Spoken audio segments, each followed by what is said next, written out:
Sufrí de ansiedad, sin dudas, mucho tiempo. Y de hecho, el momento donde más crecimos fue donde menos feliz estaba.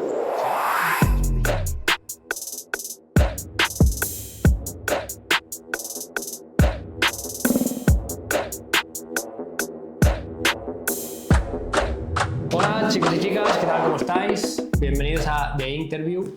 Hoy estamos aquí con Falk, amigo y vecino mío. Cuéntanos un poquito quién es Falk, para quien no te conozca. Bueno, antes de todo, un placer estar aquí con mi vecino y amigo. ¿Quién es Falk? Un guerrero de la luz. ¿Sí? Por eso también el tatuaje. Bueno, yo nací hace 33 años en Alemania, en un entorno no tan alemán, que al final explica el por qué nunca me sentí tan identificado, ¿no? al alemán, en un barrio de muchos inmigrantes, con la pasión al fútbol desde muy pequeño, ¿no? Y con el sueño de querer ser futbolista. De hecho, estaba en camino a hacerlo. Jugué en los inferiores de un equipo de primera división en la ciudad en la que nací, en el Werder Bremen. Que en su tiempo era top, sí. No, era un equipo, un equipo brutal. Me lesioné a los 16 años, el ligamento cruzado anterior 2 veces, y me marcó, ¿no?, mi vida para después. Primero porque de cierta forma entendía que oye, de pronto no puedes ser futbolista, y lo tenía súper claro porque no existía más en mi vida, ¿no? No había posibilidad, ¿no? Era ser futbolista o ser futbolista. No, y allí era bastante alemán disciplinado, no salía de fiesta, no tomaba, me acostaba muy temprano porque me llenaba, ¿no?, ese propósito, ese sueño que tenía. Y después de 1 año y medio lesionado, bueno, empecé a preguntarme, oye, ¿qué voy a hacer con mi vida aparte de ser futbolista? Sin dejar ese sueño a un lado, porque todavía tenía las ganas y el hambre de mostrarme a mí mismo de que lo podía hacer, y me fui a los Estados Unidos. Me fui a los Estados Unidos con una beca de fútbol. O sea, de cierta forma combinar los estudios y el fútbol. Y tenía la motivación y me veía capaz de jugar por lo menos en la MLS. Decía, bueno, no es la mejor. Bueno, pero por ahí se empieza. Al final podías luego saltar a otras ligas. Sí. Al final. Y tuve un año brutal. A nivel futbolístico lo disfruté mucho, también en un entorno súper profesional. O sea, tú llegas a los Estados Unidos y parecía como si estuviera en la primera división de aquí, literal, con viajes a California. Y el año me fichó otra universidad, y justo antes de cambiarme en la última semana me lesioné otra vez. Ligamento cruzado anterior, pero otra rodilla. Y se acabó ahí, ¿no? ¿Un poco? Y se acabó ahí, supe enseguida que lo era con 21. Y ahí, bueno, tenía que buscar otro propósito, otra dirección en mi vida, y acabé en Valencia. Vale. Acabé en Valencia estudiando. Nada de fútbol, ¿no? Nada de fútbol, porque lo dejé al lado, porque sabía que, y tampoco estaba más en las condiciones físicas de volver. Y ahí conocí a mi mujer, que está aquí, ¿no? También viendo, escuchando, que obviamente marcó mi vida después, ya hace más de 10 años. ¿Os conocisteis en Valencia? No sabía yo eso. Nos conocimos en Valencia, en una capea de toros, una capea con vaquillas. Lo contamos a veces, la gente se pone, ¿cómo así? No sabía. No, eras torero, no, obviamente no, pero teníamos un amigo torero. Ajá. Y ahí nos conocimos. Se enamoró enseguida. ¿Y tú? Y yo también. Yo también.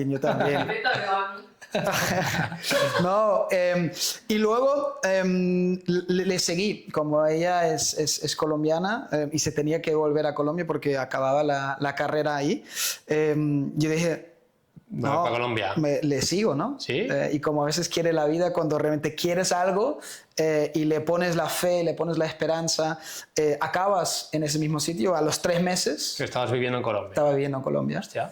¿Y si no hablas español o si hablas español? Hablaba. ¿Ah, sí? No con el mismo acento. No, que ahora tienes un acento. Yo cuando te vi el primer día era... Tiene cara de alemán, habla colombiano, digo, no sé qué pasa. Yo con 2 la vi a ella y lo entendí un poco todo, ¿sabes? Digo, vale. Yo con 2 cervecitas me presento como alemán colombiano. Ya entonces, está, sí, a veces con 4 o 5 ya como colombiano, ya está, total. Entonces el alemán se elimina, ¿no? Se elimina. Y claro, eso es también otro punto, ¿no?, que marca mi vida, una cultura totalmente diferente, una cultura donde yo me sentí mucho más identificado que con la propia mía, con la que nací. También creo que tiene Hay mucho cambio, o sea, se nota mucho la diferencia entre una actitud o nacer en Alemania o en un país como España o Colombia o algo así más latino. Mucho, sí. en detalles, en cómo ves la vida. Ten en cuenta que en Alemania en principio tienen todo, tienen dinero, tienen seguridad, pero falta, ¿no?, falta el disfrutar la vida, disfrutar los detalles, y luego llegas a Colombia y tienes un país en principio donde hay más necesidad, pero donde se aprecian mucho más los detalles, donde se aprecia la familia. Sí. La vida en general, ¿no? Y la vida en general. Qué guay. Y me marcó bastante en cómo también quiero vivir mi vida, ¿no? ¿no?, priorizar la felicidad y no necesariamente priorizar la seguridad o el dinero en sí. Entonces, hoy en día, el Falk, ¿no?, a tu pregunta, ¿quién soy? Una persona que disfruta la vida, que es feliz en sí, ¿no?, con varios puntos en mi vida que me han marcado hasta siempre. Brutal. Suena como si estuviera 60 años, No, que ya tiene 30 y pocos. Voy a empezar, que Empieza. Te quería escuchar ahí a la presentación. Preguntas. ¿Qué te hizo, ahora vaya un poquito más profesional, qué te hizo montar una empresa de bicis? Cuéntame un poquito lo que es Cleta. ¿Y qué te hizo montar esa empresa en COVID? O sea, ¿por qué decidiste hacer eso? Que al principio parece un poco locura, ¿no? Pero tendrá una explicación. ¿Por qué lo hiciste? Sí. Doy un poquito de contexto. Sí, porque... sí, ¿qué es Cleta también? Cuéntanos. Cleta lo fundamos en mayo de 2020. Cleta sigue siendo uno de los principales empresas ofreciendo un servicio de suscripción de bicicletas, que es un renting de coches trasladado al mundo de la bicicleta, con el propósito de que la gente se cambie el coche, de la moto a la bicicleta para moverse en el día a día. Ir al trabajo, llevar a los niños al cole. Y al final ayudar, ¿no?, en esa transformación de la movilidad que necesitamos. Sí. O sea, yo estuve y sigo estando harto, ¿no?, de tráfico de coches. Y nuestras ciudades necesitan un cambio, necesitan adaptarse a una movilidad más sostenible, y para mí la bicicleta es el mejor método de transporte que existe. Y lo viví en primera persona, y de ahí también, ¿no?, nace la idea y el propósito de Cleta, porque yo como buen alemán lo usaba como niño, vale, pero con el tiempo perdí ese hábito de usar la bicicleta en el día a día. Sí. Y cuando viví en Londres, antes de llegar a Varna, tenía el primer año y en el tube, ¿no?, 45 minutos de ir a la oficina, 45 minutos de vuelta, y veía a la gente depresiva, ¿no?, la gente con ojeras, y cuando yo me cambié a la bicicleta por un cambio de trabajo al año, yo dije, carajo, estoy más feliz, llego menos estresado al trabajo, llego menos estresado a la casa. Entonces entendí que la bicicleta realmente te podía cambiar la vida, claro, en detalles. Sí, y tanto. Y cuando llegué a Varna, yo dije, algo quiero, ¿no?, montar alrededor de la bicicleta. Vengo de un entorno, ¿no?, de mi papá, empresario de toda la vida. Yo hacía ya cosas pequeñas como niño, pero nunca me había atrevido a montar un negocio. Porque tú trabajabas al principio para otra gente, ¿no? Para otra gente. Trabajé para una multinacional en Colombia, para una startup en Londres, para otra startup aquí en Barcelona, y me sentía mucho más identificado con el hecho de emprender, tomar ciertos riesgos, ¿no? No necesitaba seguridad en el trabajo, no me tenían que decir qué hacer. Entonces creo que soy emprendedor nato. Vale. Y en COVID tenía tiempo porque todo estaba parado, entonces podía pensar qué quería hacer con mi vida. ¿Sí? Y veía una oportunidad a nivel de cambio de movilidad. Vale. Como tenía como esa intuición de que, oye, aquí va a haber una oportunidad porque nuestras ciudades se van a cambiar. Recuerda cuando nos dejaron salir de la casa, ¿no? Sí, todo el mundo iba en bici, es verdad. Además era todo, quiero irme a la montaña en bici, quiero salir en bici, quiero aire puro. ¿no? Y luego también tuvimos la suerte, ¿no? Yo digo, no, suerte no existe, la tienes que buscar, tienes que estar en el momento correcto porque lo has trabajado y nos lanzamos. Nos lanzamos un poco a lo loco, sin saber mucho, sin haber emprendido nunca, pero logramos surfear esa ola al principio y empezamos a traccionar muy rápido con una propuesta de valor que sigue siendo muy atractiva para el cliente, que es, oye, tienes una bicicleta propia por una cuota mensual y no te tienes que preocupar de robo ni de mantenimiento, porque todo se incluye en la cuota y una bicicleta que está hecha para eso. Que suena tan fácil para el cliente, es muy jodido. Ya, claro. A nivel interno, ¿no? Pero logramos crecer a tener una flota de más de 2.500 bicicletas. Al final es estando presente en 3 ciudades y una trayectoria que obviamente me marcó porque fueron más de 5 años muy intensos, con mucha alegría, mucho sufrimiento, ¿Sí? Que se acabó hace una semana. Hace una semana se comunicó y se finalizó la venta a un comprador de la industria. Vale. Después de un proceso duro, ¿no? Duro y largo. Duro y largo, doloroso en muchos momentos, pero al final, ¿no? El Cleta en manos de una empresa que le puede dar, ¿no? Aún más alas para tener más impacto. Sí, porque tú antes me decías que para ti es más importante como el propósito que estabas dejando en Cleta que el dinero, ¿no? Entonces has elegido eso para que siga teniendo vida y que no te dé dinero a ti. O sea, era más importante el propósito que la empresa. ¿Tú crees? ¿Por eso habéis hecho eso un poco o qué? El propósito para mí es fundamental en todo lo que haces en tu vida. Vale. Porque sin propósito o con el propósito logras mover a la gente, llegar al corazón. Y lo noté en Cleta. El propósito de cambiar vidas, de cambiar nuestras ciudades, era algo que movía a que la gente se suscribiera como cliente, que los inversores apostaran por ti como emprendedor, pero también por ti como proyecto. Y de cierta forma, ¿no? Que esto siguiera vivo y que pudiéramos tener, o que Cleta pudiera tener más impacto, me parecía más importante que mi salud o mi estabilidad financiera a corto plazo. Para también no hablar de bullshit y ser sincero, las condiciones del comprador no eran, ¿no? de acuerdo con lo que yo tenía en mente para mí, ni para los inversores que confiaban también en mí. Entonces dije, en estas condiciones, lo mejor para la empresa de propósito es que se realice esta venta. Vale.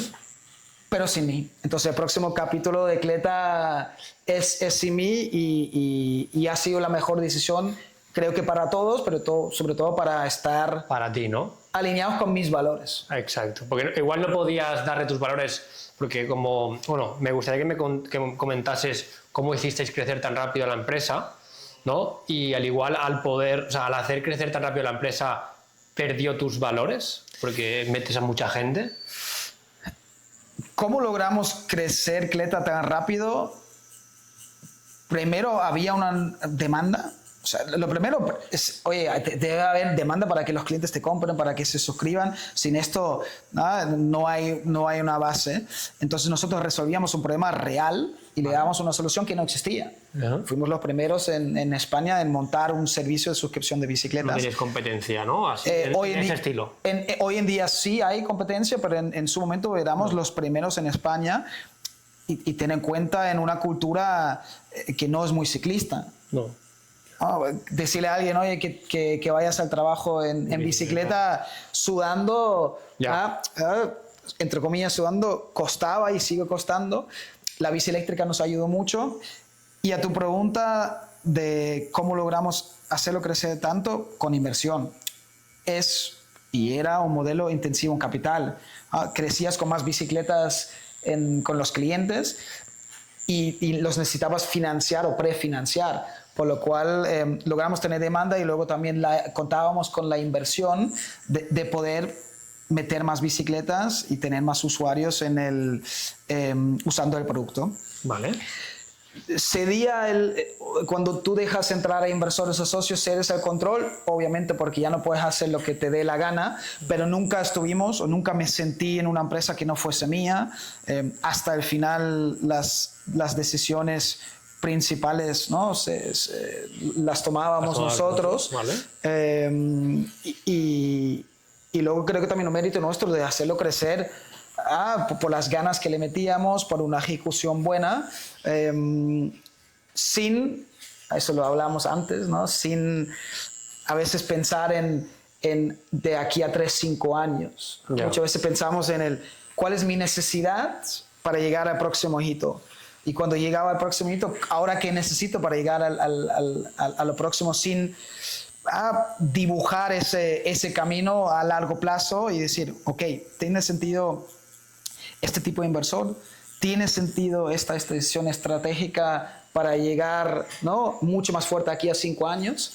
A veces pecamos de querer crecer demasiado rápido, ¿no?, de venirnos arriba con 500 bicicletas más en 3 meses sin entender la parte de si era realmente sostenible, claro, si podíamos sostenerlo al tiempo, pero bueno, sin errores, sin aprendizajes. Así es la vida, ¿no? Al final. Sí. ¿Y cuál fue, qué fue lo más difícil para poder hacer rentable una empresa en España que no tenía antecedentes?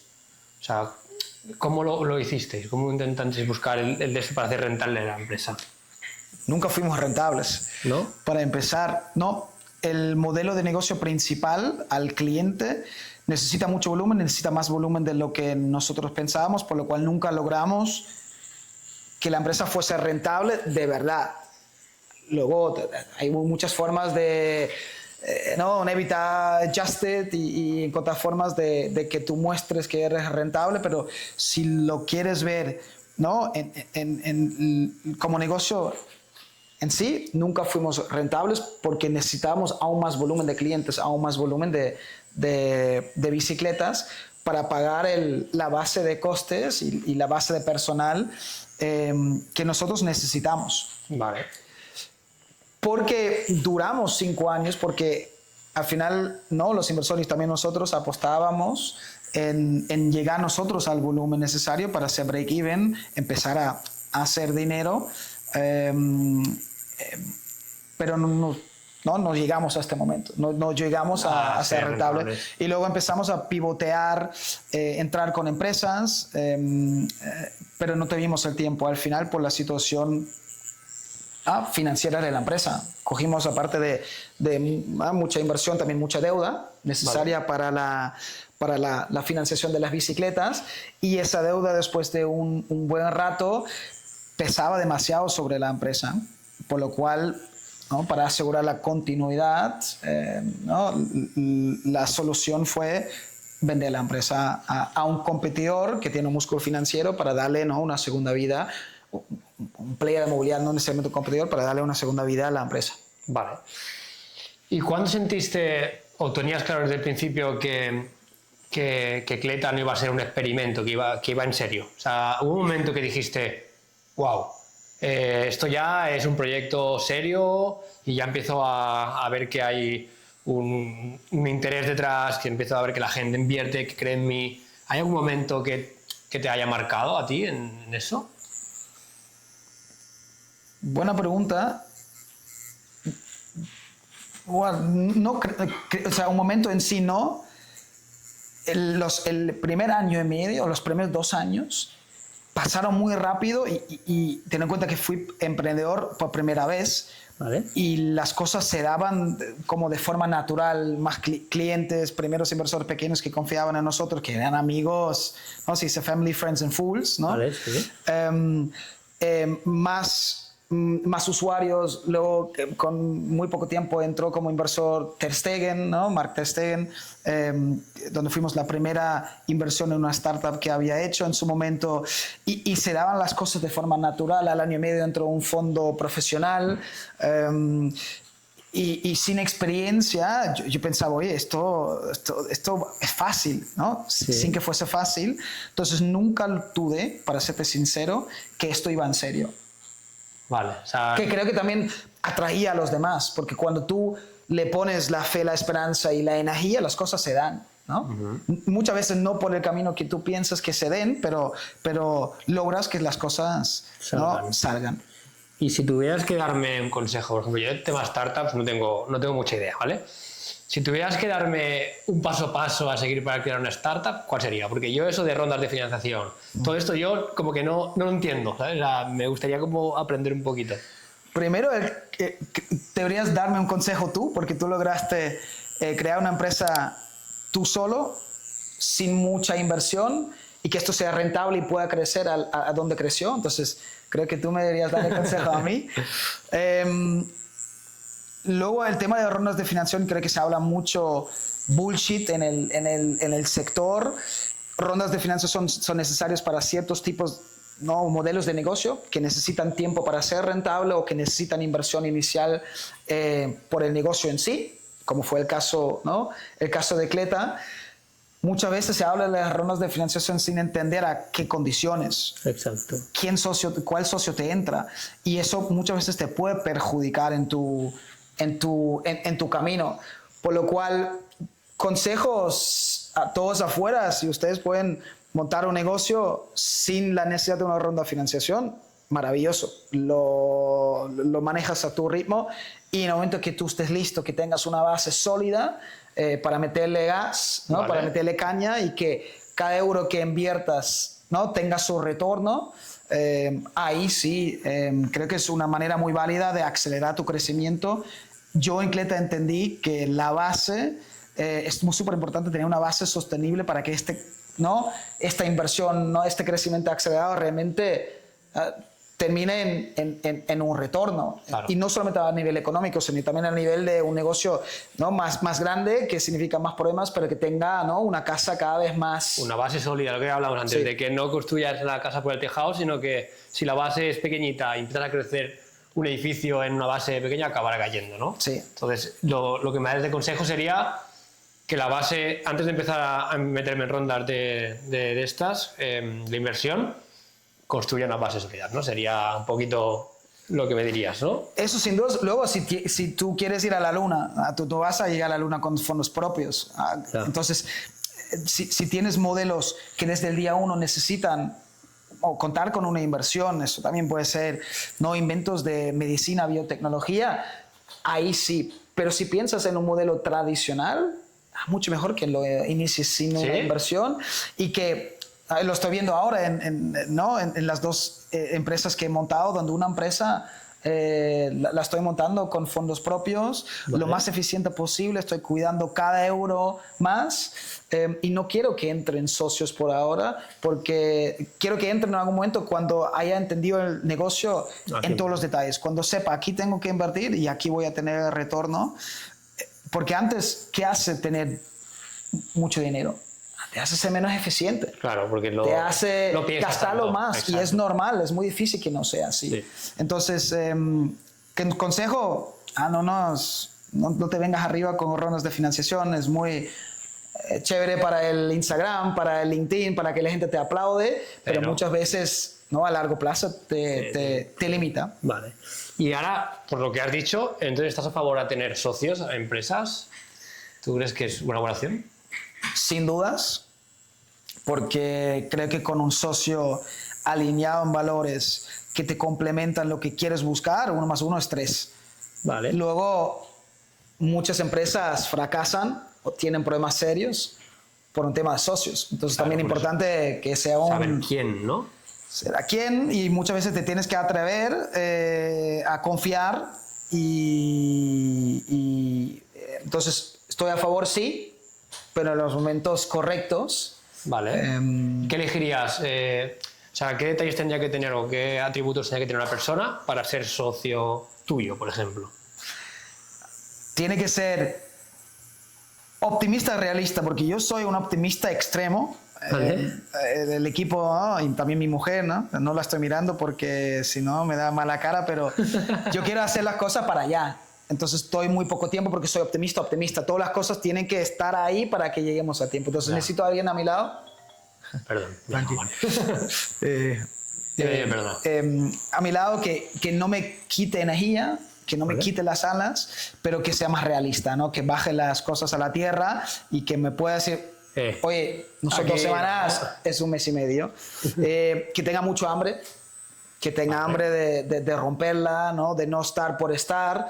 Que tome riesgos, porque cuando tú emprendes lo sabes, tienes que tomar riesgos, ¿no? Tienes que tener huevos para hacer cosas que los demás no han hecho. Entonces creo que es, ¿no?, una persona que me complemente, que tenga, ¿no?, características que no tengo, pero en valores claves como el hambre, el optimismo en sí, cómo ve el vaso medio lleno y medio vacío. Si tú lo ves medio vacío, no vas a estar conmigo. Ya. ¿Y ha habido algún momento que hayas tenido que, pues, si tú tenías socio, me lo habías dicho, que hayas notado que tú has tenido un bajón, ya sea porque estabas triste, estabas con ansiedad, no sé qué, y ha tenido que tirar el del carro o al revés? ¿Crees que eso también sería un dato importante tener en cuenta para tener un socio? Bueno, nosotros tuvimos... ¿El ego? El ego es creo que la causa principal de problemas entre socios, en matrimonios. Creo que también tu propio crecimiento. Muchas veces el ego está ahí y tú no creces más por el ego tuyo. Nosotros, tuve un cofundador y luego muchos socios inversores, pero un cofundador hasta el final. Y nosotros hemos tenido problemas como lo existen en cualquier sociedad. Para mí siempre lo quisimos solucionar con respeto, pero claro, también en 5 años de sociedad las motivaciones o las necesidades de cada uno se cambian, ¿no? Claro. Y es muy entendible, ¿no? Y nosotros al final teníamos 2 años muy duros, ¿no?, hasta ahora el proceso de la venta, donde a nivel económico también teníamos que sacrificar. Entonces, ahí, ¿no?, cada uno elige su camino. Yo elegí un camino de seguir emprendiendo porque soy emprendedor nato, no quiero también capitalizar lo que yo aprendí en otras empresas, sino trabajar por otros. Mi cofundador, ¿no?, eligió un camino diferente que entiendo, ¿no?, y que respeto, y que no pasa nada. Algo que seguramente haré en mis próximas empresas cuando tenga socios ¿no?, en la operativa, cuando sienta que no estamos, ¿no?, en la misma onda, en la misma, ¿no?, muy desalineados en valores, hablarlo. Claro. Pero ir más al turrón y no dejar pasar tiempo. Ya, pues al final el tiempo no, o sea, si hay un problema no lo va a curar el tiempo, normalmente crece. Crece, ¿no?, sin dudas. Y es importante que se hable y si la decisión tiene que ser, oye, aquí ya estamos, no estamos más en la misma línea de cómo tomar las decisiones, cómo llevar la empresa, tomar un corte para un lado, para otro lado. Pero es algo también que es muy difícil cuando es tu primera vez y cuando tienes 1000 frentes abiertos. Ya. Y por culpa de ser tu primera vez, ¿has tenido momentos que has sufrido depresión o ansiedad? Que seguro que sí, porque todos los empresarios y autónomos de España tenemos ansiedad. ¿Cómo lo has gestionado eso? ¿Para ti es importante la salud mental a la hora de negocios, de emprendimiento? Es clave la salud mental, porque si no estés bien tú a nivel mental, ¿cómo vas a gestionar una empresa donde tú guías a tus empleados, donde, ¿no?, tienes un impacto ya no más en tu vida en sí, sino también a todos los demás? Claro. Entonces, sufrí de ansiedad, sin dudas, mucho tiempo. Tuve también, ¿no?, etapas creo que donde estaba cerca de un burnout, o donde sí ya estaba, ¿no?, quemado. Y de hecho, el momento donde más crecimos en el 2021, después de haber recibido, ¿no?, inversiones, ¿no?, notables, fue donde menos feliz estaba. ¿Sí? Yo veía que esto creciera, que estuviéramos en una ciudad más, y no lo disfrutaba. ¿Y por qué crees? Primero porque íbamos demasiado rápido, ¿no? Me sentía en un tren que ya no manejaba yo, que me arrastraba a mí, y luego no cuidaba mis hábitos, ¿no? No hacía tanto deporte como suelo hacer, comía peor, dormía mal porque trabajaba hasta noche, hasta muy tarde, me levantaba a las 6 de la mañana, creía el sueño de el club de las 5 a.m., ¿no? Que sí es cierto cuando te acuestas a las 9 de la noche. Si te dormías a las 12, ¿no? Y me di cuenta en mi matrimonio, porque fue la primera vez después de 2 años y pico que tenía un momento de vacaciones, o sea, enfocarme en otra cosa que no fuese el trabajo, y me di cuenta de, hey, si tú sigues así, vas a chocar contra la pared tú y la empresa también. Claro. Y empecé a cuidar mi rutina de deporte y ser muy estricto con el deporte. Vale. O sea, mis 4 o 5 veces son indiscutibles. Okay. Ninguna reunión es más importante que mi deporte. ¿Sí? No. Hostia. No, yo lo veo igual que tú, ¿eh? Al final, lo hemos hablado justo antes, que yo como he empezado a entrenar lo notas de verdad. Al final, no solo físicamente, sino la cabeza, literalmente. Y es exagerado. ¿Cuál sería un poco tu rutina, o cuál era tu rutina a la hora de cuando manejabas la empresa? O sea, ¿qué hacías? Tu día a día básico. Con el tiempo me levantaba un poquito más tarde, porque entendí que no solamente el deporte, sino también el sueño. Vale. El sueño, de hecho, más importante que el deporte, porque si tú haces mucho deporte, comes muy bien, pero duermes horrible, en algún momento afectará a tu deporte. Claro. Porque no vas a tener la energía, no vas a tener, y no vas a comer bien. Entonces, me levantaba, antes eran las 6, 6 y media, en algún momento 7 y media, 8, iba al trabajo y normalmente a mediodía partía. Entonces tenía 2 horas que me iba a la playa.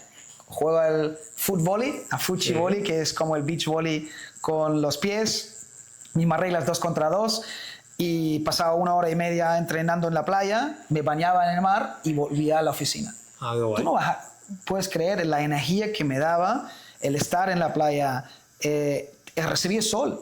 Recibir el sol es espectacular, sobre todo si estás en la oficina 4 o 5 horas, sentado, bañarme en el mar, tocar, ¿no?, la arena con los pies, hacer deporte, sudar, que se fuese el cortisol de mi cuerpo y volver a la oficina. Era, ¿no?, energía para tirar otra vez 4 o 5 horas en la tarde.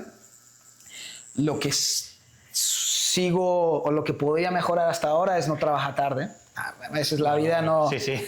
No es así. No puedes elegir, claro. No, pero intento no dormirme muy tarde, intento no trabajar hasta muy tarde. El tema Marcos Llorente, a ver si nos está escuchando aquí.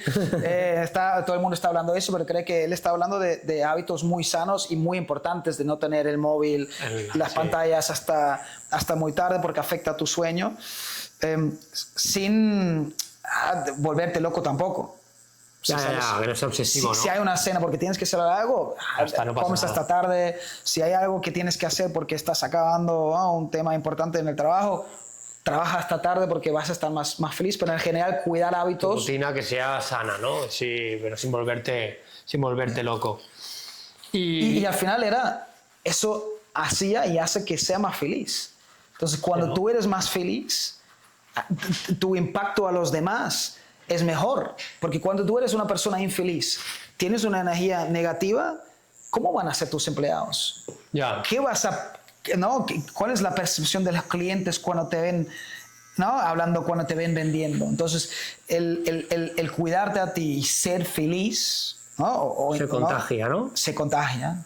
¿Y tú lo hacías ver en tu empresa? ¿Tú cuando llevabas a 40 personas, me has dicho antes, más o menos? En algún momento llegamos a tener 30 y casi 40 empleados. Crecimos de 10 a 40 en 8 meses. Vale. Locura, locura. Al final llevábamos menos gente porque fuimos reduciendo plantilla con el tiempo, pero sí, había un momento donde manejaban casi 40 empleados. ¿Y los valores que le transmitías eran un poquito esos? Que tenían que... O sea, te esforzabas porque ellos fueran felices, porque creías que al final pues es un poco más óptima tu empresa, ¿no? Lo que tú dices, si son más felices, trabajan mejor. ¿Intentabas trasladar eso a tus trabajadores?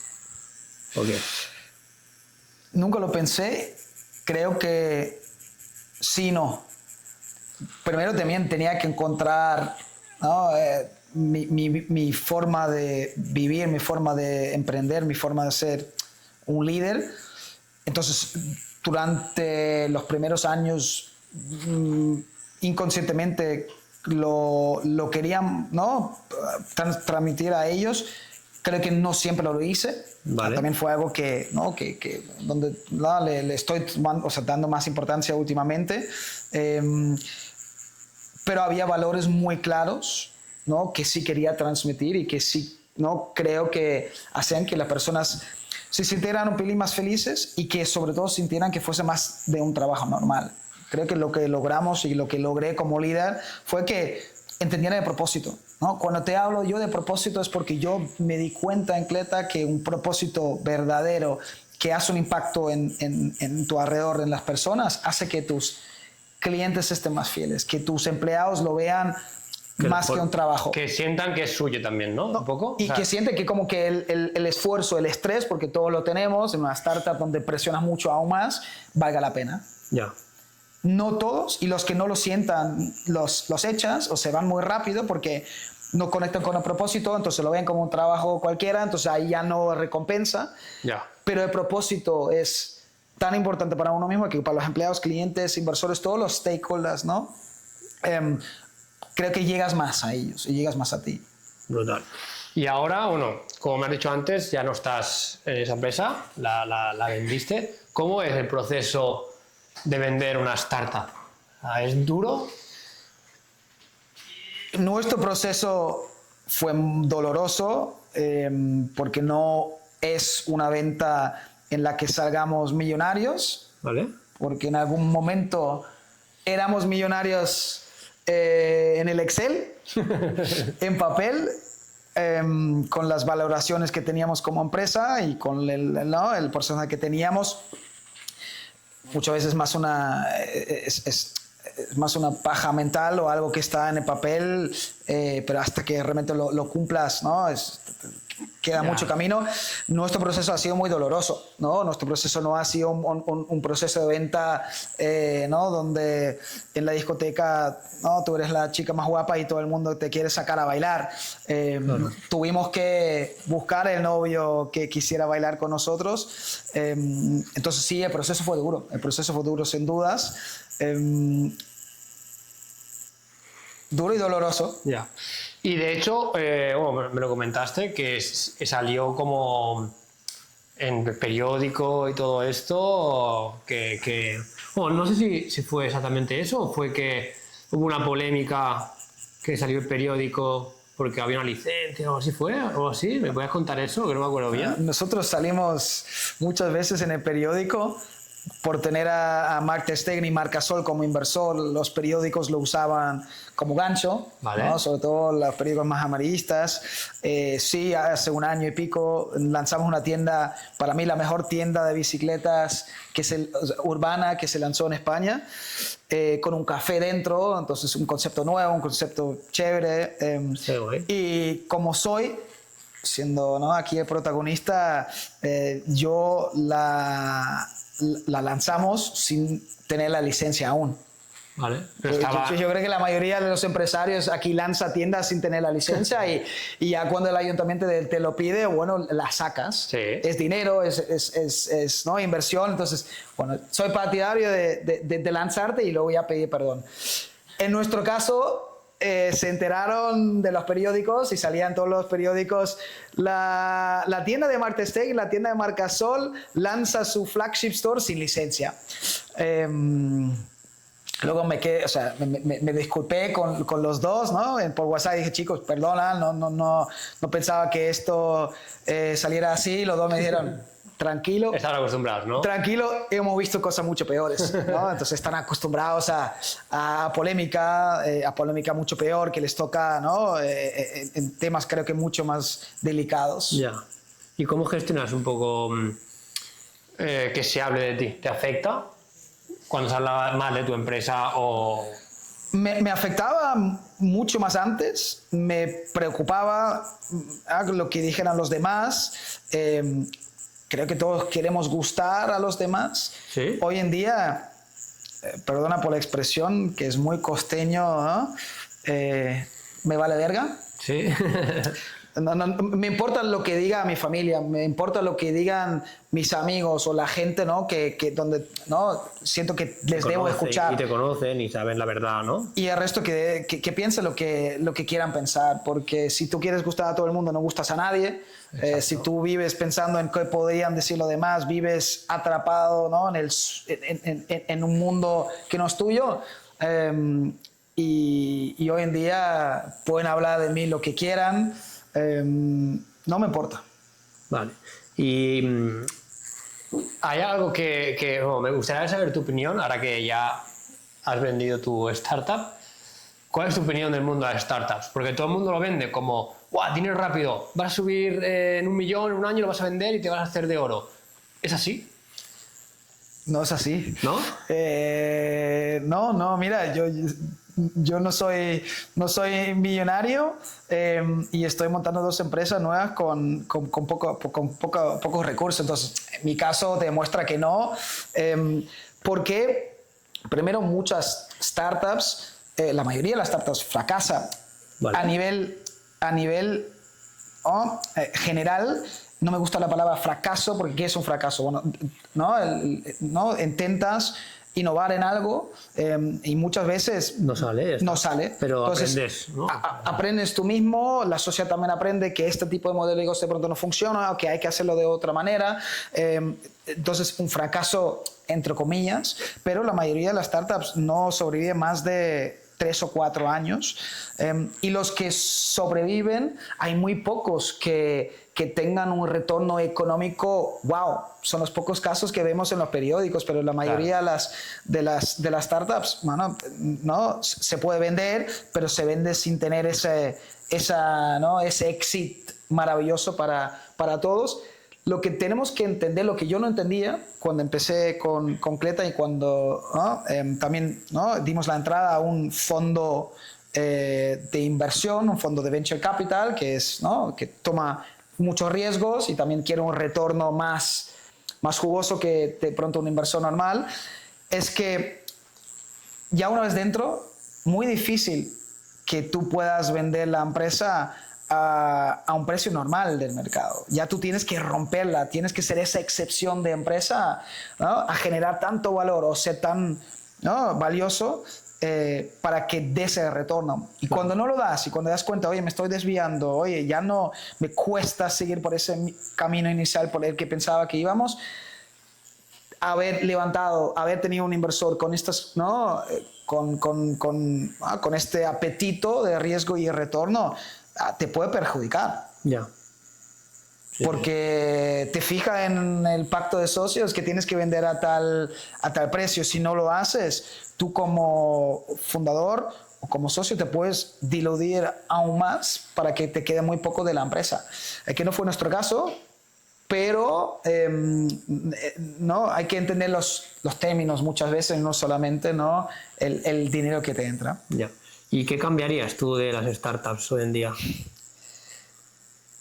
Daría más formación inicial a todos los que quieren ser emprendedores, a todos los que son emprendedores, formación inicial contable, financiera, para que tú entiendas, ¿no?, cómo va, cosas importantes de tu empresa. Dar una formación es qué tipo de empresa quiero ser, ¿no?, la base. ¿No? ¿Soy una empresa tecnológica que puede estar en todo el mundo o soy un negocio que crece lentamente, ¿no? Y que de pronto necesita otros tipos de inversores?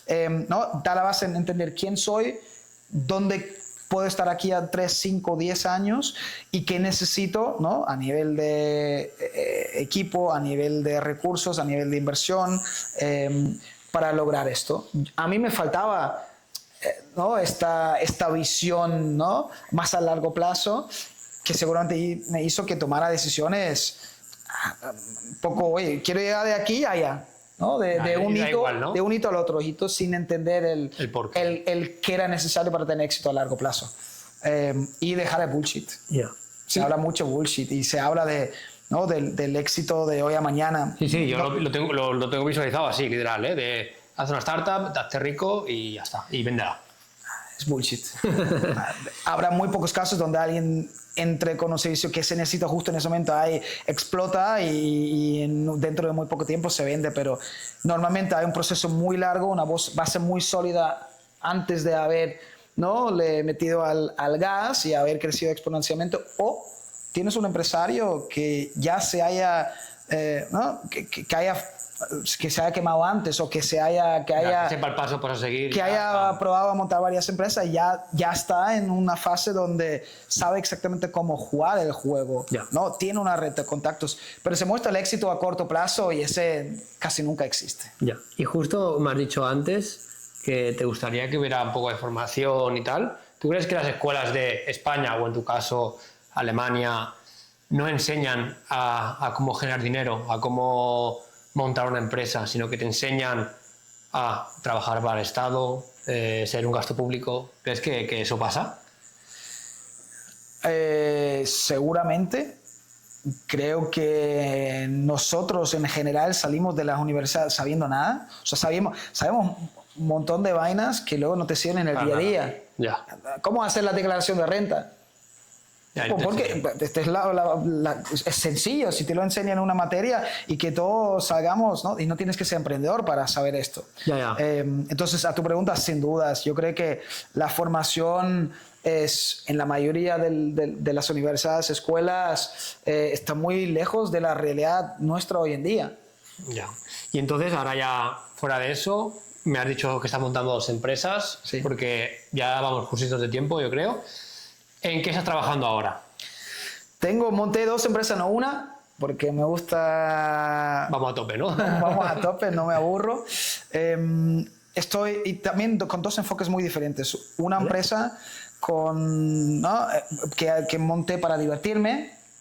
Se llama Pink Ducks, como los patitos rosados, donde nos enfocamos en tours en bici, ¿no? Porque creo que descubrir una ciudad en la que estás de turista, pero incluso tú como local, la mejor manera de experimentar, descubrir esta ciudad es en bici. Sí, literal. Lo he hecho muchas veces a mis amigos. En Japón, con mi chica, siempre íbamos o sea, decíamos, tenemos el pack de metro que coges, ¿no?, para visitar, y decíamos, tío, pero vamos a alquilar una bici, porque en vez de ver un túnel, ves la ciudad que vas a venido a viajar, ¿no? A ver qué hay ahí. Entonces, nosotros lo hacíamos siempre. Antes de conocerlos lo hacíamos, ¿eh? Nada, es brutal.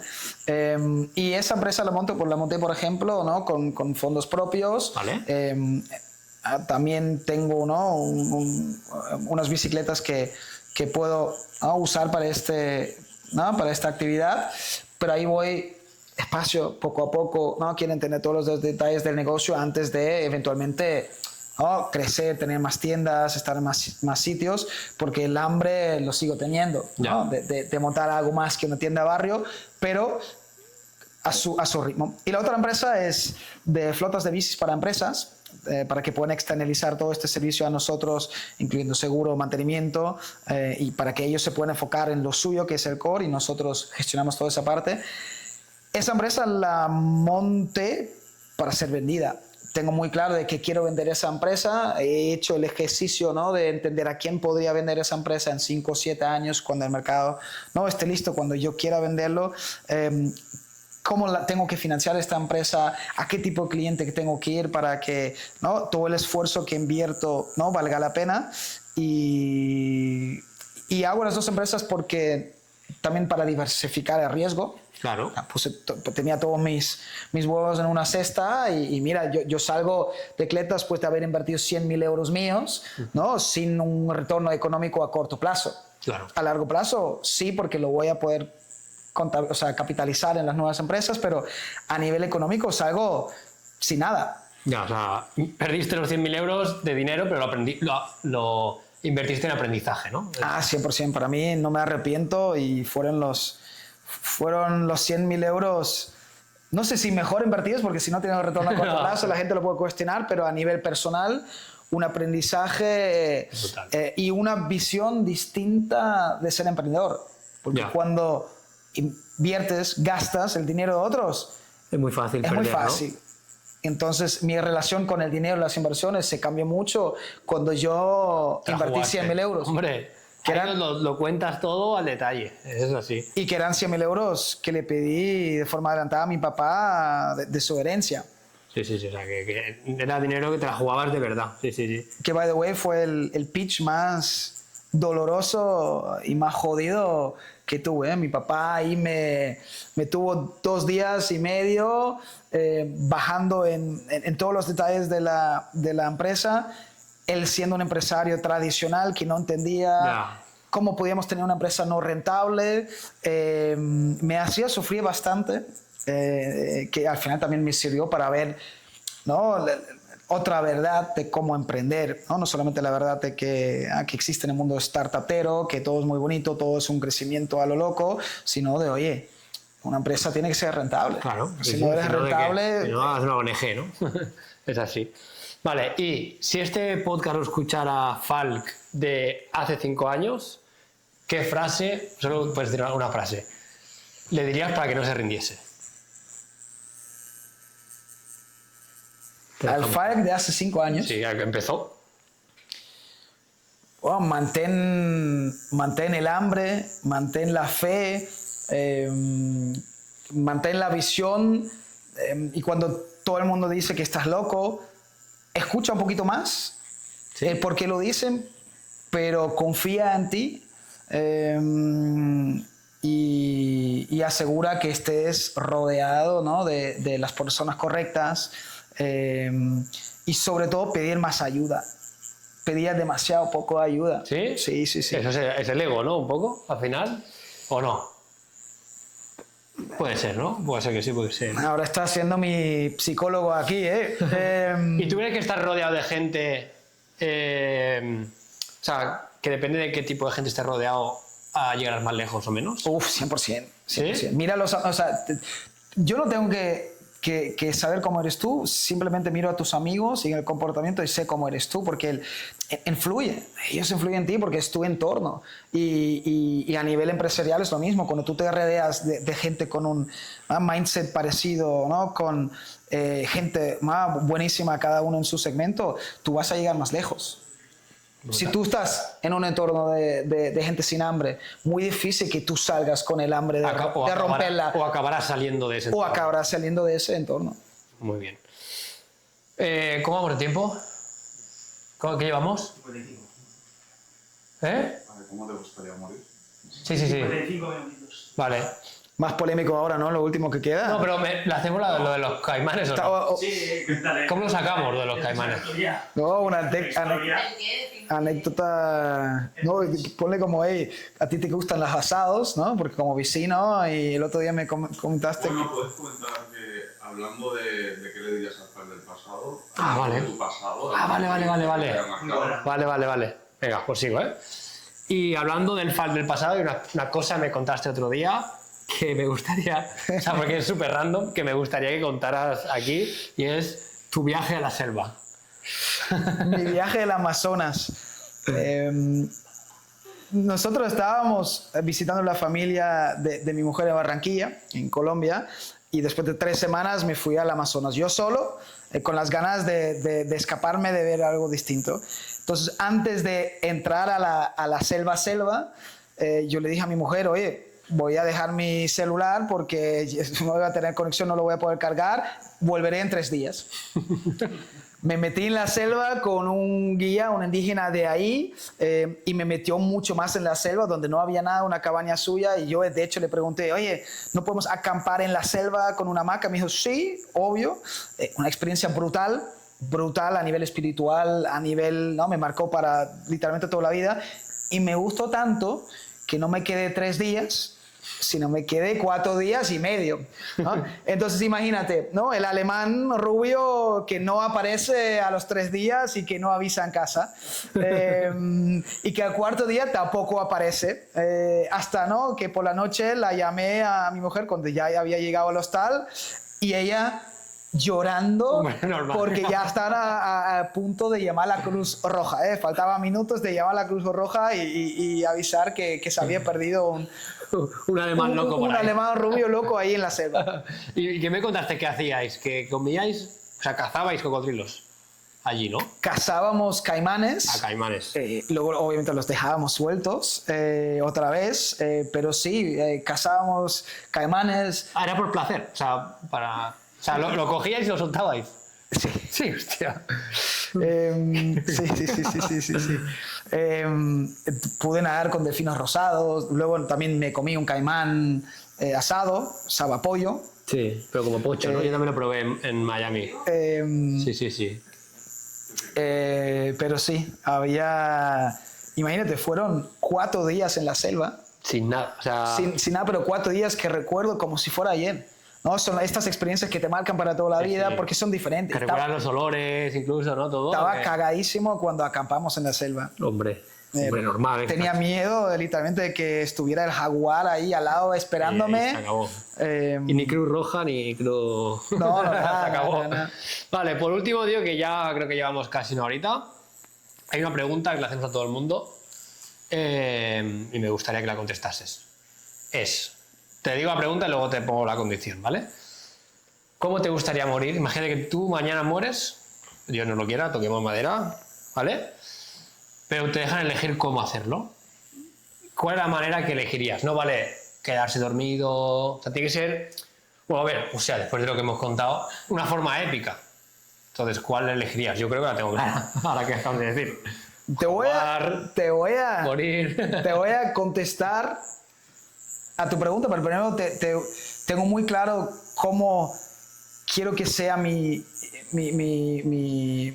funeral. ¿Ah, sí? Sí, o sea, quiero que sea un momento también de alegría, o sea, de recordarme cómo creo que soy como persona, alegre, feliz, de que no sea un momento súper triste, que la gente baile, que también llore, porque para mí llorar es parte del duelo, pero que ese día sea un día, no el funeral típico, sino también, ¿no?, recordarme y que la gente también, ¿no?, sea como yo quiero que sean. Brutal, ¿eh? ¿No? La forma, ¿cómo quiero morir? Con un jaguar en... No. Buah. O sea, ¿cómo elegirías, no? ¿Cómo te llamaba? Pues si tuviera que decir... Mira, por ejemplo, te pongo ejemplos de gente. Nos ha puesto un chico dijo en paracaídas, saltando, que no se abra y reventado. Otro nos dijo... Pero eso no puedes elegirla. Follado con su mujer. Otro nos dijo que... ¿Qué hijo de puta? Te la ha quitado. Fue el primero, ¿verdad? Fue el primero en venir y elegir la buena. El más listo de todas. Una dijo que daba conferencias él y dijo... Ganando la conferencia algo, me dan el premio y me caigo para atrás. Dijo... diciendo algo súper épico, una frase súper tal, y cuando acabo la frase pues, me desmayo hacia atrás. ¿Cuál sería tu manera después de estos ejemplos? Una bicicleta. Así hago. Ah, claro. Yo quiero que me coma un tiburón. Mira, mi mujer quiere que le coma un tiburón. O sea, bueno, quiere. Si se tiene que morir, que sea así. Es un poco raro, la verdad, pero... Yo diría... O sea, si tuviera que elegir cómo me muero... Pero épico, salvándole la vida a mi hija. Ah, mira, es una buena, es verdad. Es muy buena respuesta. Un aplauso para Fal. Es muy buena respuesta, la verdad. Vale, pues nada, dicho esto, justamente acabo de acabar el tatuaje, o sea, timing perfecto. Muchas gracias, tío, por venir. Vecino, ya nos invitarás a comer carne en la barbacoa que siempre haces. Y nada, mucha suerte en tus nuevos proyectos. Ya sabes, cualquier cosita que necesites, me picas a puerta al lado y ahí siempre estaré. ¿Vale? Muchas gracias, tío. Muy gracias.